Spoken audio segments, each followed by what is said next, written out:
Hello? Hey, how many times do I have to tell you, keep the noise down when you open and close the door? What? I'm sorry, was it really that loud? If it wasn't, I wouldn't be calling, would I? Seriously, how many times do I need to repeat myself? The call was abruptly ended. Despite the brief exchange, it was utterly draining. How many times that I had this same conversation with our next-door neighbor? My family and I aren't trying to be loud. My name is Leon, 37 years old. I work in sales administration for a medical equipment company. My husband Larry is on a solo assignment overseas, so it's just my 13-year-old son Steve and me at home. We live in an older apartment, but the location is great, so we love it. But there's one recent problem. A woman who moved in next door keeps lodging complaints against us. Even this weekend, the doorbell rang repeatedly, and I approached it with trepidation. How many times do I need to tell you to be quiet when you open and close the door? I'm really sorry, I wasn't trying to slam it. That's not my problem, just be considerate, all right? Seriously. She just yelled and left. Her name is Dina.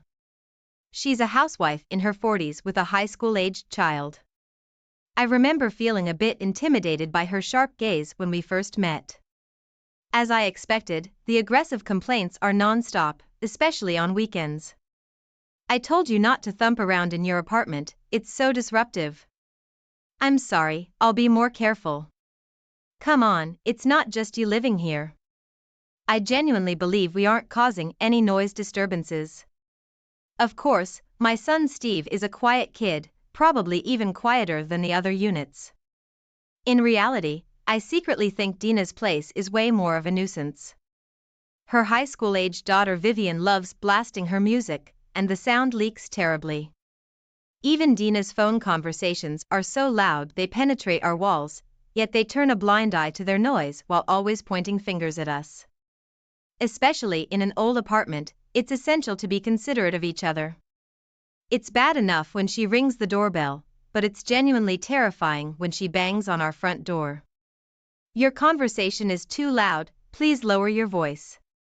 Yes, I'll be careful. Sorry. You know my legs are bad, it's already a hassle just to come out here. I see. So don't make me come to your door every time, just give me your cell phone number. Okay. From that day on, the complaints started coming over the phone. I deeply regretted giving out my number on impulse. No matter if it was a weekday or a weekend, she didn't care. Turn down the TV. I can faintly hear it and it's driving me crazy. Yes, sorry, is this volume okay? Keep all the noises down to this level. Seriously. I heard from the landlord that Dina's husband is also working away from home. We're in a similar situation. We should get along better, but the complaints and demands from Dina just escalated. The vacuum is too noisy. What kind are you using? Replace it. I just got a new one last week, it's supposed to be quiet. Ugh, it doesn't sound quiet. At least vacuum on Sunday mornings when I'm out shopping. With our relationship being like this, there's no way our kids would get along. One day, when Steve sneaked back into the house. What happened, Steve? Did someone chase you? I don't want Vivian from next door to see me, she might get rough. Rough? Did she do something to you? She's too hands-on and she tries to get me to buy her soda with my allowance. Vivian doesn't have a great reputation. I've heard she hangs out with a group of self-centered, troublesome kids. The day after hearing that rumor, when I returned from work, Steve was sitting near our apartment entrance, hugging his knees. Steve? What happened? You can't stay out here. Yeah, I'm sorry. I lost my keys. From what he told me, Vivian and her friends confronted him on his way home from school. They dragged him to a nearby park, making him play games he didn't want to. They took things from my pockets, threw my stuff around. Oh my God. As Steve recounted, tears welled up in his eyes. For the high schoolers, it might have been just a pastime, but for Steve, it must have felt like torture. When he realized he'd lost his keys, how devastated he must have felt. He probably searched the park over and over. He must have felt so alone and scared. I couldn't contain my anger. I rushed outside and furiously rang Dina's doorbell. When Dina appeared, her eyes were cloudy. She had already been drinking. "What's up?" "My kid told me they had a run-in with your Vivian." "Really?" "Kids will be kids, you know. Stop making a fuss about it. I won't let this go. And sure, she doesn't bother my child again." She briskly closed the door after speaking her mind. I heard Dina shouting something, but I didn't want to hear it. From that point on, our relationship with Dina became even more strained. She began banging on our shared wall and tossing trash on our balcony. Talking to the apartment manager didn't seem to help. Dina wouldn't change her behavior. "This is quite a predicament," sighed the apartment manager, scratching his head. "I've had similar complaints about her. I've told her not to disturb the peace here, but it doesn't get through. She sure doesn't take advice well. If the apartment manager can't get through to her, what chance do I have? I guess her husband's away on business. Maybe she's just lonely," the manager pondered. "But that's no excuse to hassle the neighbors." "True, it's not right. I'll talk to her again." Is she so lonely with her partner away that she's resorting to making complaints and drowning her sorrows in alcohol? If that's the case, it's genuinely heartbreaking. But I can't fathom dealing with stress in such a way. Yet Dina's complaints continued relentlessly. Even when we thought we were quiet, she'd always find something to nitpick. Thanks to her, we never got a moment of peace. The thought that the constant complainer next door might be eavesdropping kept us from even laughing freely. Recently, there have been loud knocks on our front door in the evenings. When we checked the security footage, it appeared to be Vivian's doing. The knocking continued until the apartment manager threatened to evict her. With such overwhelming stress, day in and day out, both Steve and I were totally drained.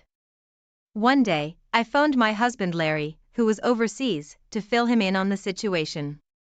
"It's just, I can't believe, of all people, she moved next door." "Is that what's been happening? How about Steve?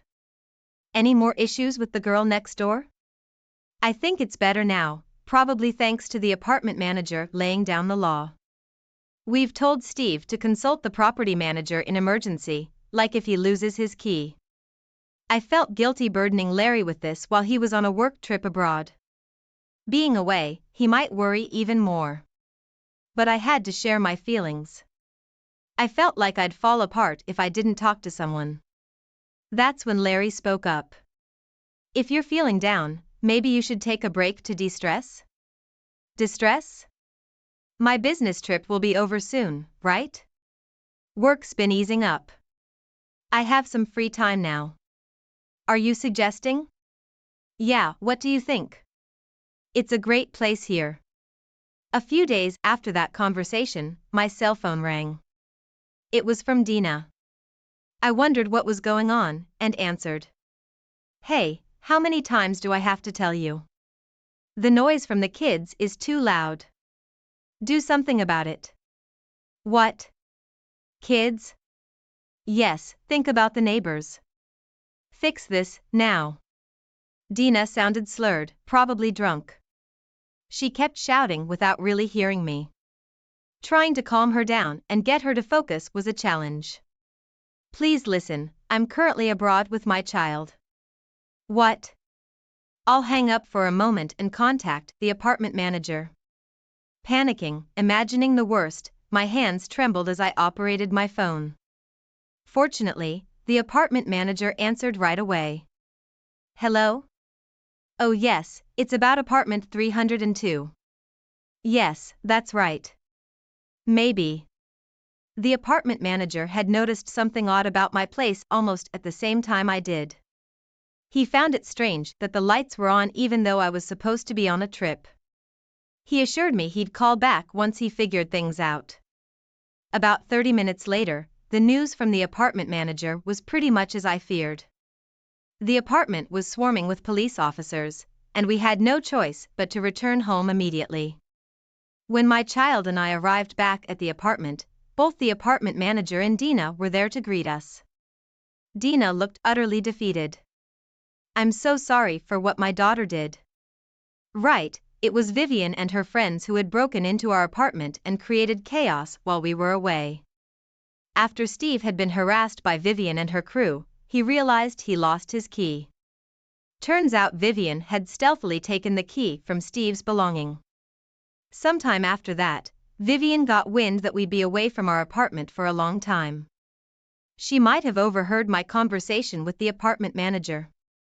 Seeing us leave for our trip, she and her friends seized the opportunity to sneak in. They partied so hard that eventually a police officer had to step in. Our apartment was a mess.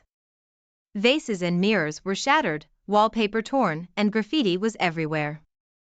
There were discarded candy wrappers, instant noodle cups, juice cartons, and plastic bottles all over. The police officer had instructed that everything be left as it was until we returned. Seeing the state of the apartment, forgiveness wasn't an easy option. Regardless of it being a child's mischief, there were clear boundaries crossed. "I'm so sorry. I'll help clean up." "Thank you. I'll pitch in too." We immediately began tidying up. Apart from essential communication, I hardly spoke to Dina. I wasn't the kind to get chummy after such an incident. She sensed that and focused solely on cleaning. After a while, the parents of the other kids who had trespassed along with Vivian arrived. Each one of them apologized profusely. I accepted their apologies sincerely. A police officer arrived around the same time and updated us on the details. When the police arrived, there were 4 girls in the apartment, including Vivian. All of them stopped their antics and sat down properly after a stern warning from the apartment manager. All 4 of them are over 18, so they can be held criminally responsible. I was told that the 4 of them were currently detained at the local police station. Whether they'd remain in custody would be up to the prosecutor and the judge. I had spoken to the authorities, emphasizing that these were just kids, most of them still in school. Being arrested and detained is traumatic for anyone, especially for the young one. I believed they shouldn't face harsh penalties. The discussion shifted toward settling things outside the courtroom. The apartment manager would assess the damages for broken windows, mirrors, and wallpaper.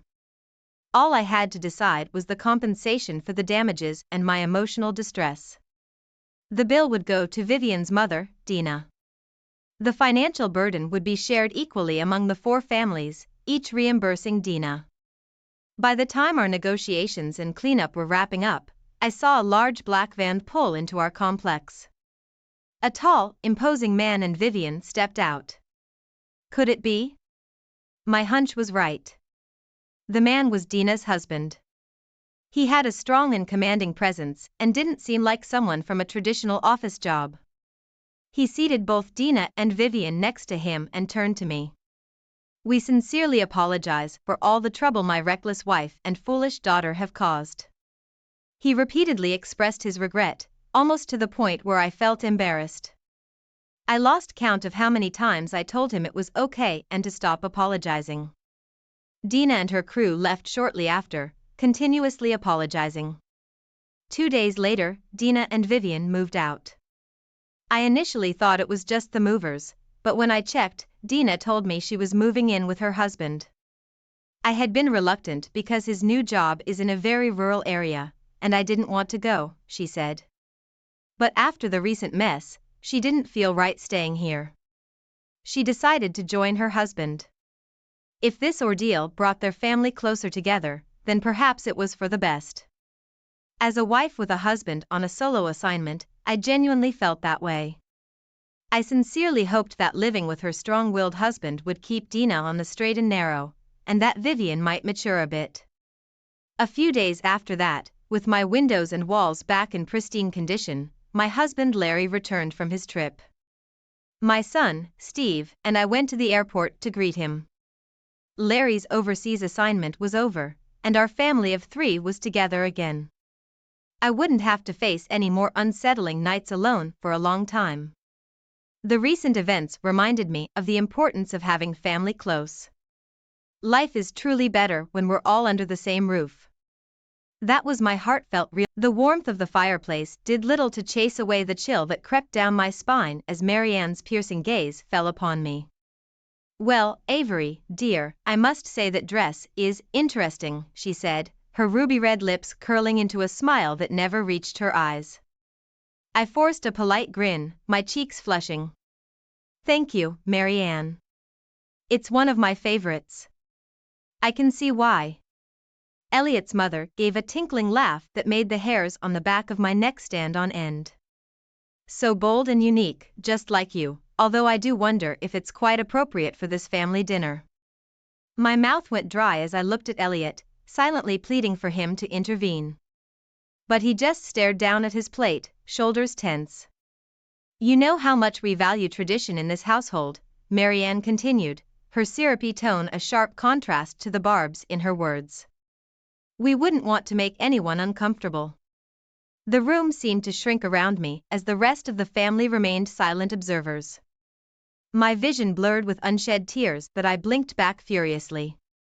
This was supposed to be a warm welcome into the Halden family after my marriage to Elliot.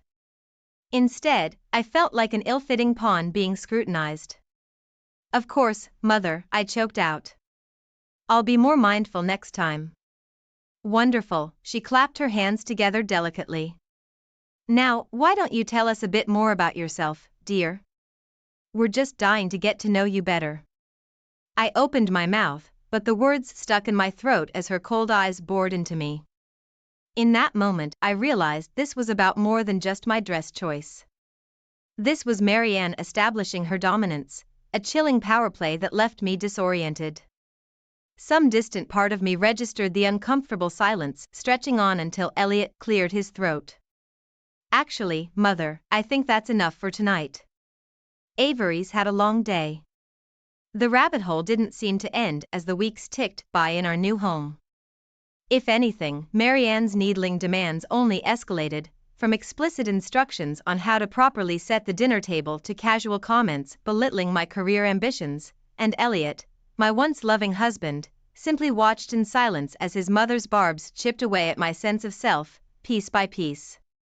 It became a dizzying cycle of appeasing Marianne's every whim lest I face the consequences of her wrath through icy rebukes or underhanded reminders of how I was an outsider here. But it was the disappointed looks from Elliot that cut deepest, each one another jagged crack spreading across the dream I had for our marriage. In those early days of our new life together I was drowning, gasping for air in a twisted game I didn't know the rules to, and Marianne seemed determined to keep me unbalanced through her sinister passive aggression, all while wearing a sickly sweet smile, of course. Because that was the Halden family way. At first the changes in Elliot were so subtle I easily chalked them up to the stress of starting our new life together. A forgotten birthday here, a cancelled date night there, small things that I excused as just part of getting into a new groove as newlyweds. But soon those slight oversights spiraled into something darker, something that made my heart clench every time I saw the disappointment and disdain hardening in his eyes. "This pot roast is dry as a bone," he grumbled one night, jabbing his fork moodily into the meat. "Honestly, Avery, how many times do I have to show you?" I opened my mouth, then snapped it shut as Marianne swept into the dining room. Now, Elliot, that's no way to speak to your wife." Her nostrils flared as she pinned me with an icy stare, although Avery should know better by now. The lump in my throat threatened to choke me as I looked at Elliot pleadingly, desperate for him to defend me like he used to. But he just shrugged, already shoveling another forkful of the dry pot roast into his mouth. That night was only the beginning. Pretty soon Elliot's callous comments became as commonplace as Marianne's constant critiques of my abilities as a wife and daughter-in-law. He'd track Mud into the house and then snap at me for not anticipating his needs, I'd burn dinner, and he'd throw the plate across the kitchen in a rage. All the while Marianne watched like a hawk, her curved lips stretching into a satisfied smile every time Elliot willingly played his role. The realization hit me like a ton of bricks one afternoon when I foolishly asked Elliot if he wanted to grab lunch together before his next meeting. "Don't be ridiculous," he scoffed, already shrugging on his suit jacket. "You know Mother prefers I'm back promptly after appointments to discuss business matters." My heart plummeted into my stomach as I watched him hurry out the door, not even a backward glance in my direction. That's when the harsh truth finally clicked into place. Marianne had enveloped us so fully in her twisted web that Elliot was utterly beholden to her every rule. My husband was a shell of his former self, his love for me dulled by years of psychological conditioning at his mother's hand, and I was slowly being suffocated by her ruthless control over our family, gasping for air in a life I no longer recognized. "Oh, Avery, you're pouting again." Marianne's sickly sweet voice rang out from behind me. I spun around, jaw clenched, as she'd seeked loudly and shook her head. "When will you learn?" In that moment something inside me twisted and snapped. I could no longer swallow down the bitter truth. If I stayed on this path, Marianne would grind me into the dirt until I was a vacant, submissive shadow of my former self, just like Elliot. No, that was not the life I wanted, not for me, not for anyone. And as I met her cold gaze steadily, a new flame of determination was lit from the dying embers inside me. If Marianne wanted a battle, she would get one, with everything I had, because this time I would be the one calling the shots. The annual Halden Family Charity Gala was supposed to be a light-hearted affair, a chance for the town's elite to mingle and pat themselves on the back over champagne and hors d'oeuvres. But this year would be different. This year I had a plan. As I descended the staircase in my crisp azure gown, clutching Elliot's arm, I saw Marianne's eyes narrow ever so slightly. Her well-practiced smile wavered just for an instant before settling back into that familiar saccharine mask. "Why, Avery, you clean up nicely," she purred as we reached the bottom of the stairs, "although I do wish you had done something a bit more sophisticated with your hair." My grip on Elliot's arm tightened, but he remained stoically impassive, refusing to even look at me, just like I knew he would. The night blazed on in a whirlwind of fake laughter and insincere compliments that made my skin crawl. I smiled woodenly, one hand clutching my champagne flute like a lifeline, as Marianne's barbs continued unchecked. "It really is too bad you never finished your college degree, dear," she said loudly during EVEC, her voice carrying across the crowded ballroom. "We Haldens do so value a prestigious education." A hush fell over our little group as I felt dozens of eyes boring into me, awaiting my stuttered excuse like they'd grown accustomed to over the years. But not this time. This time the anger roaring in my ears drowned out any shred of remaining intimidation. "Actually, Marianne, I seem to recall you dropping out as well," I said coolly, taking a dainty sip of my champagne. "To start a family, was it?" Her perfectly lined lips parted in shock as hushed murmurs began rippling through our audience. Out of the corner of my eye I caught a glimpse of Elliot's father, Douglas, suppressing a grin before Marianne's voice sliced through the tension again. "Well, I never." "You'd do well to watch your tone, young lady," she hissed, color blooming high on her cheeks. "I've half a mind to." "To what, Marianne?" I cut her off, something inside me finally snapping free. "Continue your sad attempts to belittle and control me? Save your breath, because I'm simply done playing your twisted little games." I leveled my gaze at Elliot, who shrank back, a deer in the headlights. "Or has your mother not told you about her plans to remove me from your lives? To wipe me from the picture completely so she can find you a more suitable bride to further the Halden legacy?" An icy silence hung in the air, punctuated only by Marianne's ragged breathing as her mask shattered completely. I could taste the fear rolling off her in dizzying waves, smell the acrid stench of her desperation. The crowd seemed to sway around me as I looked from Elliot's pale, stricken face to Marianne and then to Douglas, the first inkling of hope in his eyes for longer than I could remember. With a sickening lurch, the weight of my entrapment these past few years finally hit me like a physical blow. The lies, the belittling, the silent torment, all at the hands of this vile woman and her puppet of a son. Something inside me finally broke free as the last threads of fear dissolved away, replaced by a calmness I hadn't felt in years. A foreign power seemed to uncurl within me, urging me not to flee this time, but to stand my ground, to fight. The whispers were growing louder now, but I barely heard them over the roaring in my ears as I tossed back the last of my champagne and smiled at Marianne. No, I'm afraid the games are just beginning. The deafening silence that followed my outburst at the gala was finally broken by the harsh clack of Marianne's heels as she stormed away, her face twisted into a mask of rage. Elliot trailed after her, throwing me one last haunted look before disappearing into the crowd. I stood rooted to the spot, my heart thundering in my ears as the world slowly bled back into focus. Hushed whispers and scandalized gasps swirled around me, but I barely registered them over the chorus of voices in my mind.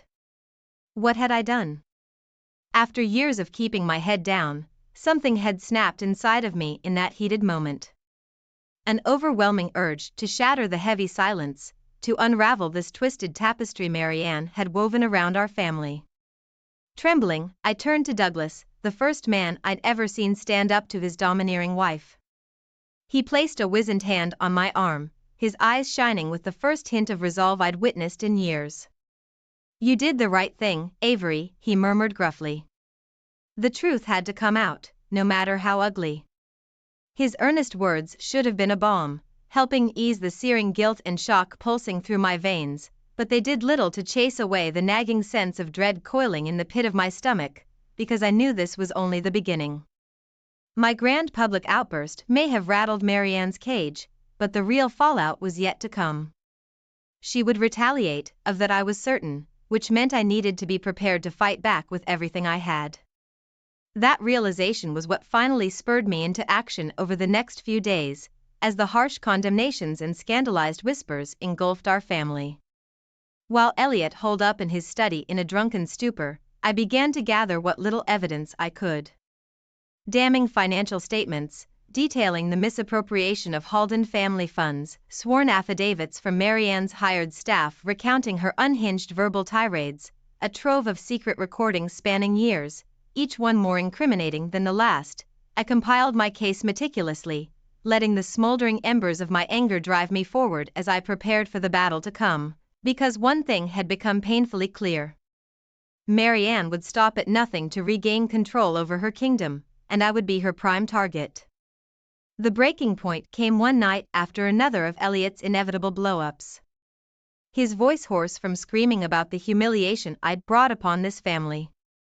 I had hidden in the pantry, my breath coming in raggedy pants as his venomous words hit their mark again and again, until finally I heard the telltale click of Marianne's heels against the hardwood and the murmur of their hushed conversation filtering through the cracked door. "Get rid of her." Marianne's low, steely voice made the hairs on the back of my neck stand up. "She's become much too unruly, much too dangerous to our family's interests."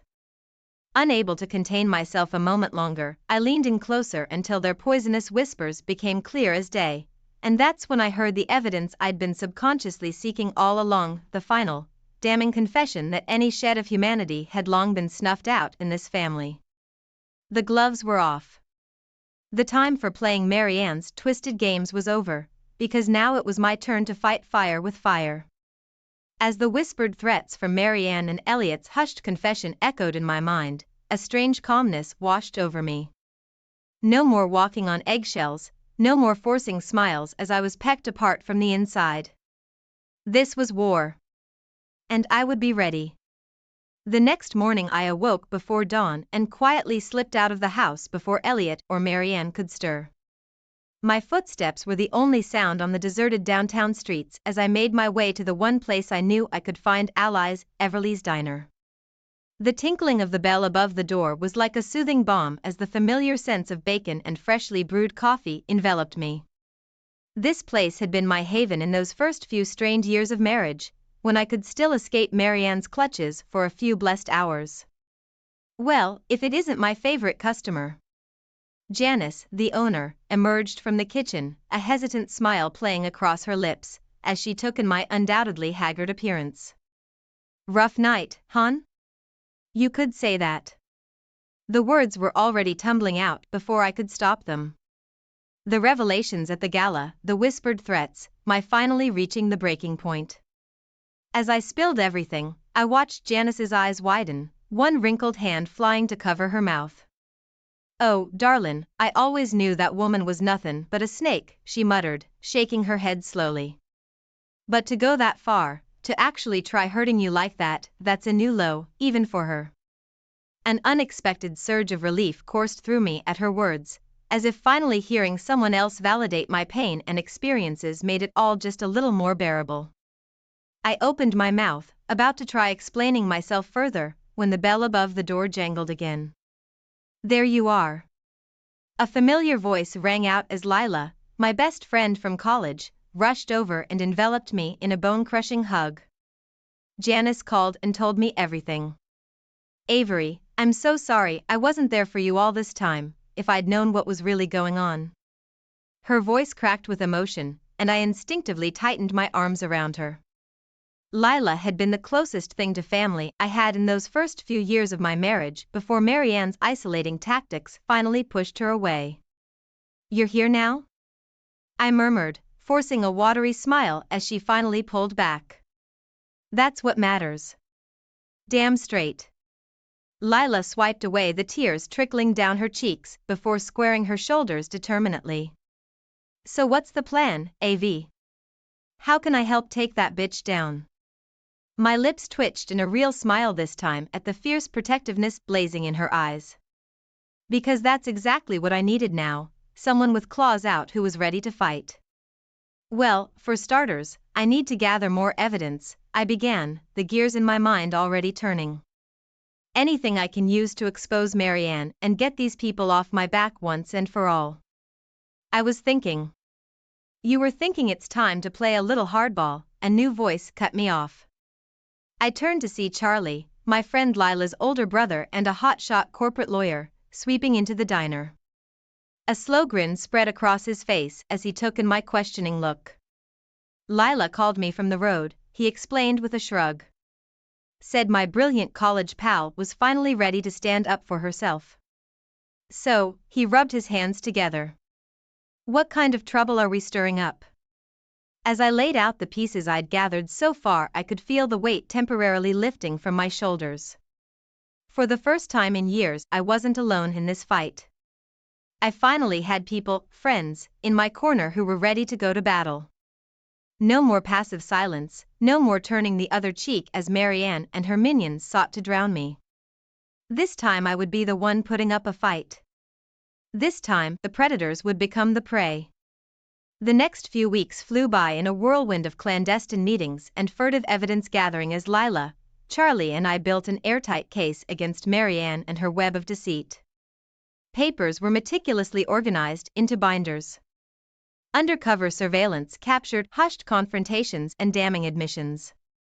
A steely sense of determination took root inside me, unfurling with each incriminating piece we unearthed. By the time the annual Halden Hospitality Charity Gala arrived, I could feel the palpable tension thrumming through my veins. This would be the moment of truth, the culmination of weeks of secret planning, my chance to cut through the smothering silence once and for all. "You've got this, Lila murmured as we did final checks in the courthouse bathroom. Her fingers deftly fluffed my hair as her gaze met mine in the mirror, a silent message passing between us. No more fear, no more games. When we emerged into the marbled lobby, a few minutes later the gilded ballroom was already buzzing with Woodbrook's elite in their tuxedoed finery. Champagne flutes glinted under the soft candlelight as mingled laughter and chatter filled the air. I could feel hundreds of eyes trailing over me as I deliberately wove through the crowd, clutching the overflowing case binder to my chest like a shield. A hush seemed to fell over the crowd with each step until finally I reached the center of the polished dance floor. "Good evening, everyone," I said in a clear, ringing voice, flashing them all a brilliant smile. "I'd like to take a moment to celebrate the generous philanthropists in our community who have gone to such great lengths to give back." A smattering of hesitant applause followed along with a few bewildered looks. Out of the corner of my eye, I watched Marianne stiffen, the color draining from her perfectly made-up face. Of course, I continued lightly, there are a few individuals here tonight who have been rather generous with their philanthropy, shall we say. As I spoke, I deposited the binder on a nearby table with a dull thud and began paging through the damning evidence. Embezzling funds from local charities and family trusts to fuel lavish lifestyles and keep up appearances, betraying the trust and confidence of those who believed in their philanthropic integrity. My voice remained maddeningly calm, even as Marianne's face, contorted with rage and panic, flickered in Elliot's eyes. As more and more details tumbled from my lips, a deafening silence fell over the crowd, broken only by the flutter of papers and my inexorable narration.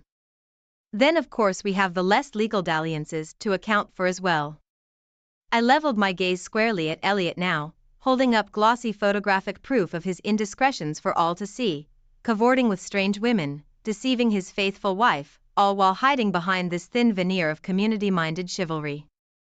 The hushed gasps of shock seemed to reverberate against the vaulted ceilings now, shattered only by the guttural scream that finally tore free from Marianne's throat. Wild-eyed and trembling, she looked every bit the caged animal as security began closing in from all sides. In that crystalline moment of reckoning, I could see the final shreds of her meticulously constructed facade disintegrating into ash right before me. There would be no more lies, no more manipulations under the guise of propriety. For the first time since she'd callously destroyed my naive dreams of familial belonging all those years ago, I felt a savage sense of victory coursing through my veins, unfettered. The karmic wheel had finally turned, and Marianne was powerless to stop it. As two burly guards moved to apprehend her, Marianne's gaze found mine one final time, feral and burning with hatred. But this time her venom held no power, sliding harmlessly away as the last of the fear dissolved inside me, because in that moment I was the master of her supposed checkmate. The thunderous silence that followed Marianne's dramatic arrest seemed to stretch into eternity. I could taste the collective shock and disbelief like a palpable force as the once venerable Halden family imploded before their eyes. For a fleeting moment Elliot and I locked gazes across the ballroom floor. His expression was utterly inscrutable, eyes hollow and glazed as twin trails of moisture streaked his ashen cheeks. Then, just as quickly as the spell had woven between us, it shattered, splintering into 1,000 unspoken recriminations and shards of dashed hopes. Elliot's jaw hardened and he turned on his heel, retreating into the claustrophobic crowd as if I were the villain here, as if I had been the jackal systematically stripping our family apart, piece by piece. The bitter taste of defeat nearly choked me until a warm hand came to rest on my shoulder. I turned to see Douglas, the shrunken shell of a man suddenly seeming decades older than his years. "You did what you had to do," he murmured, his words barely audible over the rising din of panicked murmuring. "She left you no choice." A nod I didn't realize I had been carrying seemed to loosen ever so slightly at his reassurance. For so long he had been just another one of Marianne's puppets, helpless against the manipulations of his monstrous wife. But now, in the wake of this cataclysmic shake-up, I could see the first faint flickers of hope rekindling in his rheumy eyes. The iron manacles were finally loosening. "For what it's worth, I'm sorrier than you'll ever know," Douglas continued hoarsely, gnarled fingers tightening around my arm in a vice grip.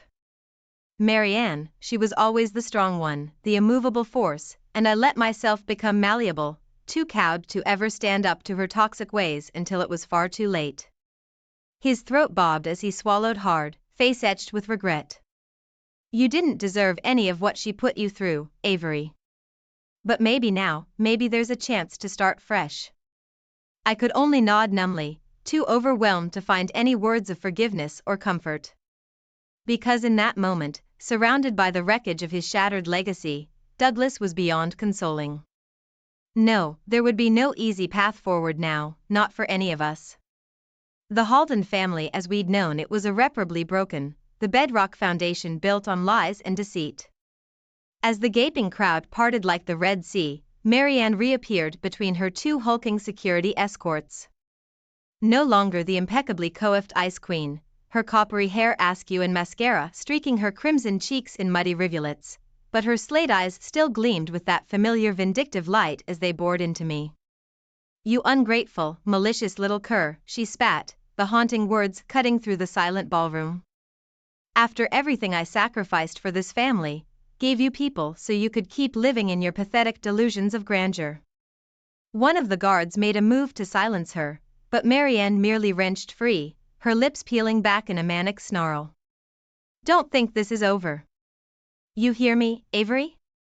I'll make you regret the day you ever set foot in this town and tried to sully the Halden name." Her vicious threats hung in the air like a dark miasma as I watched the sad, broken remnants of her once imperious persona be dragged away. No, this was far from over, I realized with a chill. Marianne's stubborn claws would remain sunk in deep, poisoning any chance at peaceful resolution until her dying breath. As the ballroom seemed to gradually swirl back into motion around me, the first tangled threads of uncertainty began weaving their way through my momentary vindication. Because one thing had become resoundingly clear: there would be no clean slates here. No easy path to redemption or letting go of the past. Not when it came to the deep, soul-scarring rift Marianne had rent into our fractured family. The only path forward now was to finish what I'd started, no matter how ugly the finale.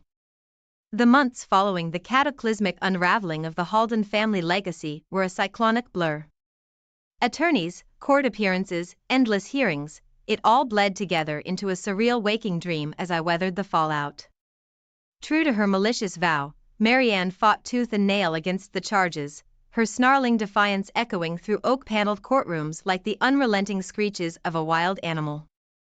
Evidence be damned, she seemed determined to drag us all down into her scorched earth spiral of destruction before finally admitting defeat. But in the end the truth proved insurmountable. The house of lies she'd so meticulously constructed came crumbling down in an avalanche of convictions and seized assets. I could only look on in muted triumph as the once untouchable Marianne Halden was led away in shackles, her raging accusations buried under the weight of her own hubris. For Elliot there could be no easy escape from his silent complicity either. Faced with his own damning trail of evidence, adulterous entanglements, misused funds, illegal business dealings, my husband eventually accepted a plea deal. His sentence was lighter than his mother's, but the cost was steep nonetheless. Public humiliation, hefty fines, and a lifetime of untangling his father's ravaged business affairs. As for Douglas, the tragic patriarch displayed a weariness that went far beyond his years as the curtain closed on this ugliest of family dramas. He retreated from the prying eyes of the community, content to quietly pick up the pieces of his shattered empire alone. Well, not entirely alone, for in a gesture I never could have foreseen he summoned me to his study one rain-swept evening with an unexpected offering, a shocking sum of restitution and an even more stunning apology. "You never deserved the venom my wife unleashed, nor my own cowardice in enabling her toxic behavior," he rasped, calloused fingers caressing a worn photograph of family happier times. "But I hope this can be a step towards making amends for the suffering you endured on my watch." I opened my mouth to protest, but Douglas raised a withered hand, his eyes shimmering with a fragile hope. "Take it, Avery, for once in your life take something you never had to fight tooth and nail for. Build yourself a legacy untainted by the rot of this family." His gruff words should have felt like a balm after such harrowing turmoil, and yet as I accepted the oversized check with trembling hands my heart felt strangely hollow, because no amount of reckoning or restitution could ever absolve the scars that had been carved into my soul by this once revered family. Those wounds would never fully heal, I realized with a pang of melancholy. Even now, stripped of their wealth and clout, the Haldens maintained an invisible hold over me, their ghosts lingering in the farthest reaches of my psyche, like insidious wraiths, but rather than allowing their toxic legacy to tighten around me once more, I would take Douglas's offering and finally forge my own path forward. So as the weeks and seasons gradually shifted once more, I did just that. Carefully channeling the still smoldering embers of anger simmering within, I began investing in planning, slowly, meticulously building my own empire from the ashes of the old. It started small, just a little community arts program for underprivileged youth that had been a lifelong dream. Then, as my nest egg blossomed into more ambitious ventures, the initiatives multiplied. Before long, I was able to establish a formidable foundation in my own name, dedicated to empowering women who had faced abuse and marginalization at the hands of toxic power structures. With every new achievement and hard-won victory, I could feel the icy grip of the past gradually loosening its hold over my battered soul, the all-consuming rage and thirst for vengeance slowly giving way to a renewed sense of purpose and strength from within. It would be naive to think the scars could ever fully fade. That the haunting specter of Marianne's abuse wouldn't still linger in the darkest recesses of my heart, appearing in my most vulnerable moments like a malevolent phantasm. But now? Finally, I had reclaimed the power to exorcise those demons in whatever form they took. The cycle of toxicity had been broken once and for all, replaced by the first blushes of a new day, a day where I was no longer just surviving, but finally thriving, as the master of my own. When my husband and I got out of the car, my mother-in-law and sister-in-law were excitedly asking my husband, "Hey, Paul, what's with this car? That's amazing. I'm glad you finally decided to live on our side of society. But still, it's a bold move to buy such a luxury car out of the blue." My husband chuckled and said to my mother-in-law and sister-in-law, "This is not my car. It's Jasmine's father's car." My mother-in-law and sister-in-law said at the same time, and my parents got out of the car. My in-laws were absolutely stunned when they saw the two of them dressed like that.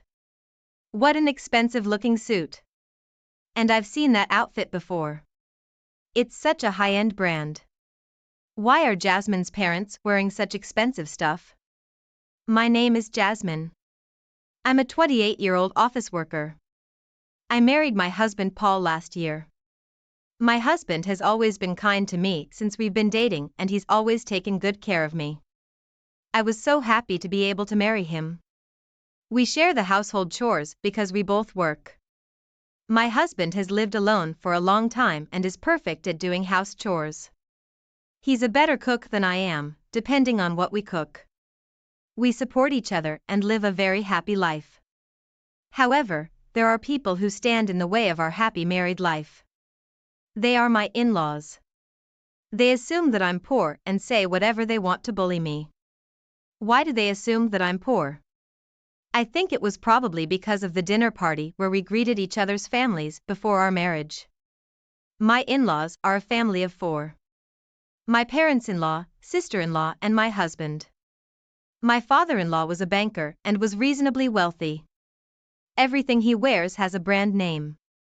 They seem to think that wearing expensive things was a status symbol. By the way, my husband was the only one in the family who was not interested in such things. He buys second-hand clothes on the internet and wears them to the point that he thinks they are already worth the original price. So when I met my in-laws for the first time, they had personalities and tastes that I couldn't imagine from my husband. I even wondered if my husband was adopted. It seems that the reason why my husband lived alone for so long, because he didn't share the same values as the rest of his family members. He started living alone as soon as he entered college. Because they thought that being rich is the justice. When they met me and my parents for the first time, I had a very bad impression of them. My father runs a small factory. As soon as they found out, my in-laws and sister-in-law made fun of him. He runs a factory, and yes, he might be a president, but a factory with a name I've never heard of must be poor for sure. A big bank where I work would never give him a loan. To speak in such an abusive manner even though this was the first time we met, I questioned the character of my in-laws. I would have been furious if my husband had not apologized to me in advance. My parents had also been briefed by my husband on the situation, so my parents were calm even when my in-laws made fun of us. Well, it's true that we run a small business. But thankfully, we're able to continue working. We're able to pay our employees' salaries. I wonder how many employees you have. Oh, by the way, I heard Jasmine has an older brother. Oh, our son is working today. He can't come back here, so he can't join us. Is he on a business trip or something? Does your brother work for a decent company? Our son works for my company. When my father said that, the in-laws all laughed at once. You mean it's a family business? A family that can't even take a day off must not be running the business very well. They kept saying terrible things about my family. My husband repeatedly told them to cut the crap, but they wouldn't listen to him at all. So my husband forced them to call it a day. That's why I don't have a good image of my in-laws. And they're making fun of my family too. To be honest, some people might cancel the marriage if something like this happened. But I love my husband more than that, so I decided to marry him. As long as I don't get involved with my in-laws, we can live peacefully and happily. In fact, my husband doesn't like his family either, and I was quite angry at them for making fun of my family, so we didn't go to my in-laws unless we really needed to. But about a year after we got married, I guess they got tired of us not showing up at all. They started to force us to get involved with them. My mother-in-law and sister-in-law came to our house often. They said whatever they wanted to say. Paul doesn't come home at all. Jasmine's trying to stop him from going, isn't she? I'm sure she is, because she would be so jealous of our lives. Well, I don't blame you. We have a different standard of living than the poor. But I hope you will at least have a baby soon. If you don't produce an heir, she's really just a scumbag wife who wants to make a fortune. My mother-in-law and sister-in-law were there for a short time from when I came home from work and until my husband came home. I get home early because I have a job that basically allows me to live on time. But my husband has to work overtime, so he usually gets home a little before 9 p.m. So within about 3 hours, my mother-in-law and sister-in-law would come over to pick on me. You live in a really modest apartment. Paul works for a good company. You should live in a nicer house. My husband and I think it's big enough for us, so. Not your husband, but you, right? Don't impose your values on Paul. There's a lot of plain stuff in the fridge. Don't look in the fridge without permission. You don't have caviar or fine wines? We don't have anything like that. Oh, it's so boring. Why did Paul marry this woman? A poor, wealth-seeking, boring woman is a rarity.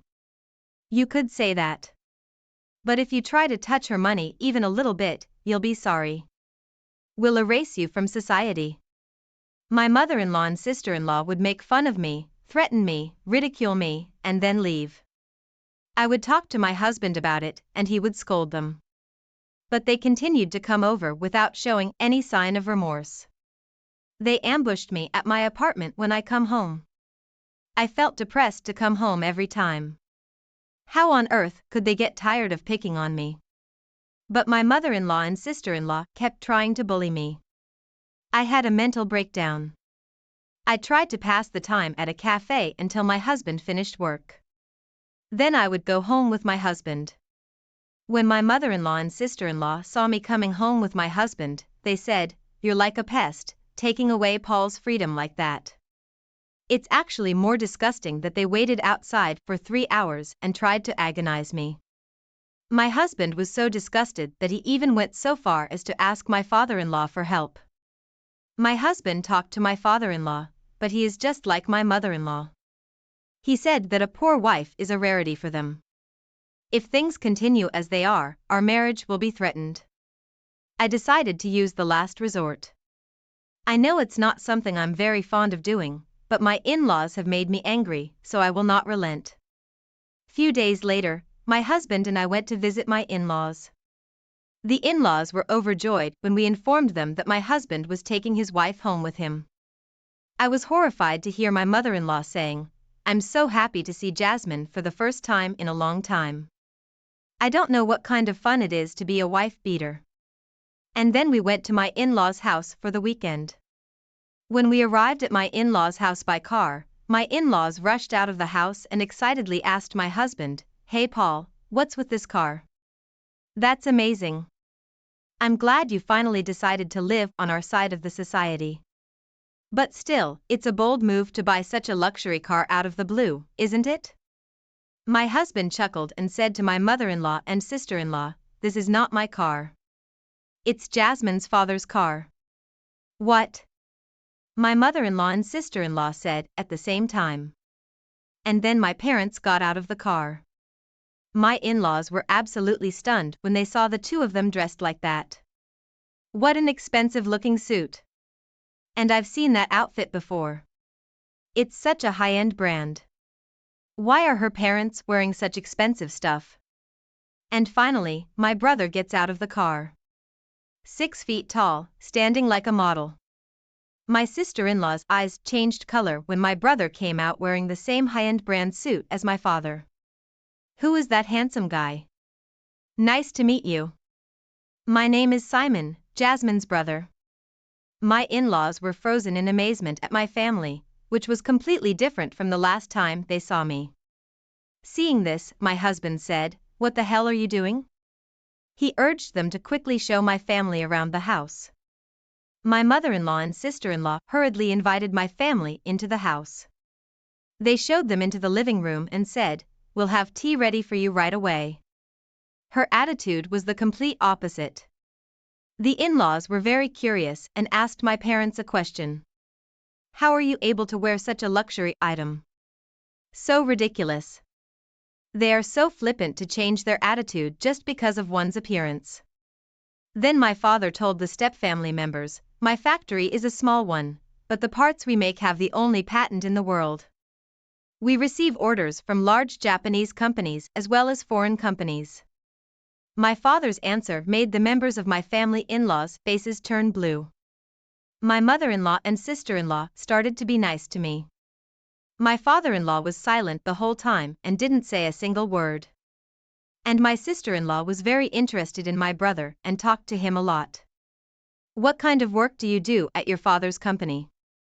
"I've always been good at English. I'm currently in charge of organizing business meetings with overseas companies. So I spend half of the year abroad." "Well, that's very cool. Are you single, Simon?" "No, I'm married." "That's too bad.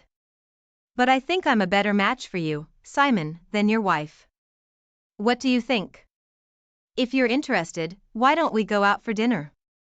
My sister-in-law started making a fierce attack on my married brother in front of me and my parents. To be honest, I was impressed by her mental strength.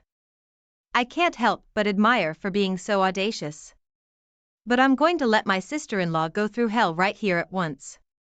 My brother looked at me and nodded. "Ho ho ho. Me with an ordinary girl like you? Are you kidding me? Simon. Simon? You're a funny girl. I mean, are you seriously saying that you're more desirable than my wife? My wife is a former model, highly educated, and the daughter of the president of a famous company. You're lower than her no matter how you look at it. It's funny how half-rich people misjudge their position, isn't it? I don't say anything bad about you, so you should know your size and follow a solid path." My brother's words all hit the spot, and my sister-in-law was in a groggy state, on the verge of fainting. She was so shocked that she could no longer speak.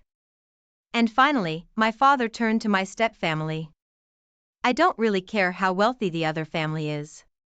Money is certainly important, but you can't measure a person's worth by money alone. Let's be human and not be obsessed with money.